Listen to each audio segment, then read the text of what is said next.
प्यारे बच्चों नमस्कार। एलएस क्लासेस की इस ऑनलाइन लेक्चर में आपका स्वागत है।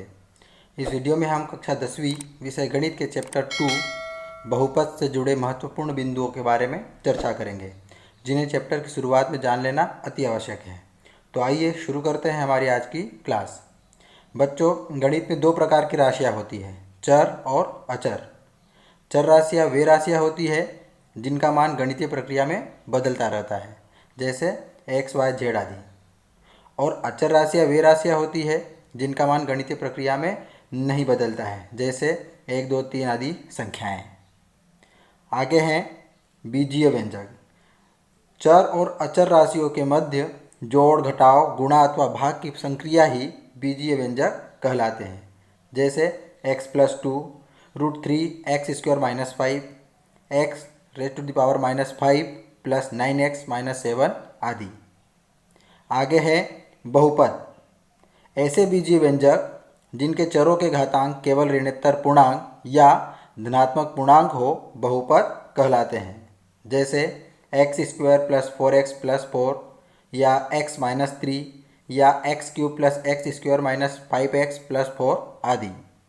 बच्चों, यहाँ पहले उदाहरण में चर x की घात 2, दूसरे पद में 1 और अंत में अचर पद 4 है, यानी x की घात 0 है, यानी 2, 1 व 0 तीनों ही धनात्मक पूर्णांक है। दूसरे उदाहरण में x की घात 1 फिर अचर पद 3 है, यानी x की घात 0 है, यहाँ 1 व 0 धनात्मक पूर्णांक है। इसी प्रकार तीसरे उदाहरण में चर x की घातें क्रमशः 3, 2, 1 व 0 है, जो कि धनात्मक पूर्णांक है। अर्थात किसी भी बीजीय व्यंजक को हम बहुपद तभी मानेंगे जब उसमें चर राशि की प्रत्येक घात केवल धनात्मक पूर्णांक हो। आगे है बहुपद की घात। बहुपद में चर राशि की उच्चतम घात को ही बहुपद की घात कहते हैं, जैसे x² + 4x + 4 में बहुपद की घात 2 है, क्योंकि चर x की उच्चतम घात 2 है। इसी प्रकार x³ + x² - 5x + 4 में बहुपद की घात 3 है, क्योंकि चर x की उच्चतम घात 3 है। आगे है बहुपद के प्रकार। बच्चों, बहुपद के प्रकारों को दो भागों में वर्गीकृत किया गया है, पदों के आधार पर एकपदी, द्विपदी और त्रिपदी आदि, जबकि घातों के आधार पर रैखिक, द्विघाती, त्रिघाती आदि। आइए अब जान लेते हैं कि एकपदी, द्विपदी, त्रिपदी एवं रैखिक, द्विघाती और त्रिघाती बहुपद किसे कहते हैं। बच्चों, वह बहुपद जिसमें एक ही पद हो एकपदी बहुपद कहलाता है, जैसे 7x³ 5x आदि। इसी प्रकार वह बहुपद जिसमें दो पद हो द्विपदी बहुपद कहलाता है, जैसे x² - 5x + 2 आदि। यहाँ पहले उदाहरण में x² और 5 के बीच ऋण का चिन्ह है, जो बहुपद को दो पदों में विभक्त करता है, और दूसरे उदाहरण में x और 2 के बीच धन का चिन्ह है, जो बहुपद को दो पदों में विभक्त करता है। अर्थात प्रत्येक ऋण या धन का चिन्ह बहुपद को अलग अलग पदों में विभक्त करते हैं।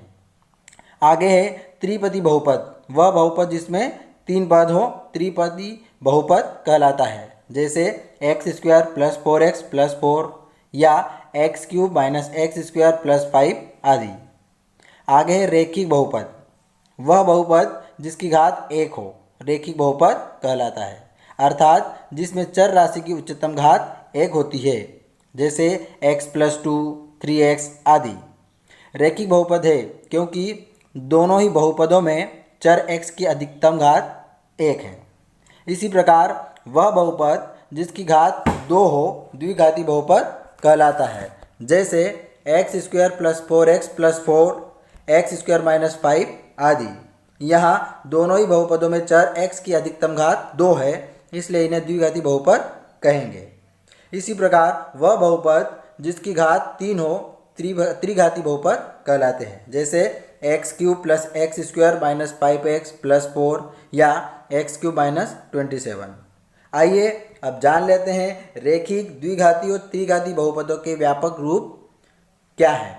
बच्चों, रैखिक बहुपद का व्यापक रूप ax + b होता है, जहाँ a व b वास्तविक संख्याएं हैं और a का मान 0 नहीं हो सकता है, अर्थात ए व बी कोई भी परिमेय या अपरिमेय संख्या हो सकती है, लेकिन ए कभी भी शून्य नहीं हो सकता है। यहाँ ए का मान शून्य इसलिए नहीं हो सकता क्योंकि ए शून्य होने से एक्स भी शून्य हो जाएगा। ऐसी स्थिति में बहुपद रेखिक न रहकर अचर बहुपद हो जाएगा। अचर बहुपद यानी जिसमें चर की उच्चतम घात शून्य हो, जैसे 1, 2, 3 आदि पूर्णांक, लेकिन शून्य को हम अचर बहुपद नहीं बल्कि शून्य बहुपद के नाम से जानते हैं। आगे यदि बात करें हम द्विघाती बहुपद के व्यापक रूप की, तो इसका व्यापक रूप ax² + bx + c होता है, जहाँ a, b व c वास्तविक संख्याएं हैं और a का मान शून्य नहीं हो सकता है। यहाँ भी a शून्य नहीं हो सकता क्योंकि a के शून्य होने से x² भी शून्य हो जाएगा और बहुपद रेखिक बहुपद में बदल जाएगा, अर्थात द्विघाती बहुपद अपना अस्तित्व खो देगा। इसी प्रकार त्रिघाती बहुपद का व्यापक रूप ax³ + bx² + cx + d होता है, जहाँ a, b, c व d वास्तविक संख्याएं हैं और a कभी भी शून्य नहीं हो सकता है। बच्चों, रेखिक, द्विघाती और त्रिघाती बहुपदों के व्यापक रूपों के आधार पर हम समझ सकते हैं कि प्रत्येक बहुपद को उसकी चरों की घातांकों के घटते क्रम में व्यवस्थित किया जाता है। आगे जानेंगे बहुपदों का शून्यक। किसी बहुपद में चर राशि का वह मान जिसे चर राशि के स्थान पर रखने से बहुपद का मान शून्य प्राप्त हो, बहुपद का शून्यक कहलाता है। जैसे x + 5 का शून्यक -5 है, क्योंकि बहुपद में x का मान -5 रखने पर बहुपद का मान शून्य प्राप्त होगा। हमने जाना कि शून्य क्या है। आइए अब जान लेते हैं कि किसी बहुपद के अधिकतम कितने शून्यक हो सकते हैं। बच्चों, किसी बहुपद के अधिकतम शून्यकों की संख्या उस बहुपद की घात के बराबर होती है, अर्थात रेखिक बहुपद का अधिकतम 1 शून्यक होता है, द्विघाती बहुपद के अधिकतम 2 शून्यक होते हैं, त्रिघाती बहुपद के अधिकतम 3 शून्यक होते हैं। अतः n घात वाले बहुपद के अधिकतम n शून्यक हो सकते हैं। ध्यान रखें कि किसी बहुपद p ऑफ x के शून्यक उन बिंदुओं के x निर्देशांक होते हैं जहां y = p ऑफ x का ग्राफ x अक्ष के को प्रतिच्छेद करता है, अर्थात कोई बहुपद जो x के रूप का हो, यानी जिसमें चर राशि x हो, का ग्राफ खींचा जाए तो ग्राफ x अक्ष को जिन बिंदुओं पर प्रतिच्छेद करेगा उन बिंदुओं के x निर्देशांक ही दिए गए बहुपद के शून्यक होंगे। इसका अर्थ ये भी हुआ कि p ऑफ x यानी दिया गया बहुपद यदि रेखिक बहुपद है तो वह x अक्ष को एक बार प्रतिच्छेद करेगा, द्विघाती बहुपद है तो x अक्ष को 2 बार प्रतिच्छेद करेगा, जबकि त्रिघाती है तो 3 बार प्रतिच्छेद करेगा। हम बहुपद के ग्राफ से बहुपद के शून्यकों की संख्या और बहुपद ज्ञात कर सकते हैं। अब बात करेंगे बहुपद के शून्यकों एवं गुणांकों में संबंध की।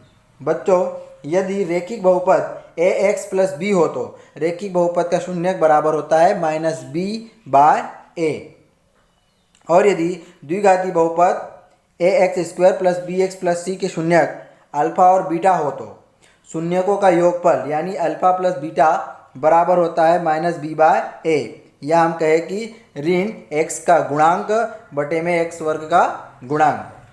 साथ ही शून्यकों का जो गुणनफल यानी अल्फा बीटा का जो मान होता है वो c/a के बराबर होता है, अर्थात अचर पद बटे में x² का गुणांक के बराबर होता है।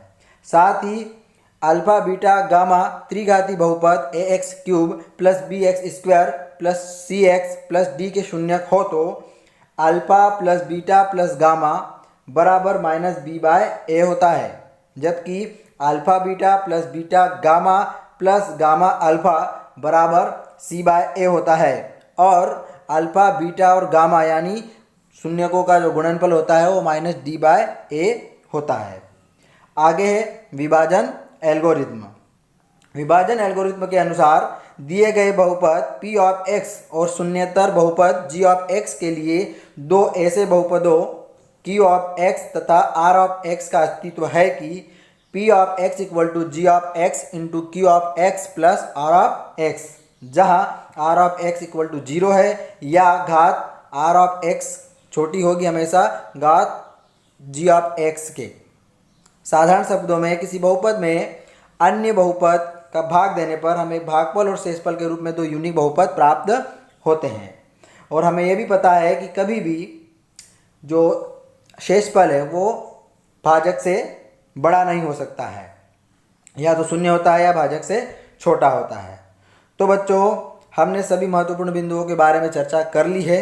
मैं चाहता हूं कि आप इस वीडियो को 2 से 3 बार ध्यानपूर्वक देख लें, ताकि जब हम चैप्टर 2 के सवालों को हल करें तो आपको किसी प्रकार की समस्या न हो और आप आने वाले वीडियोस आसानी से समझ सके।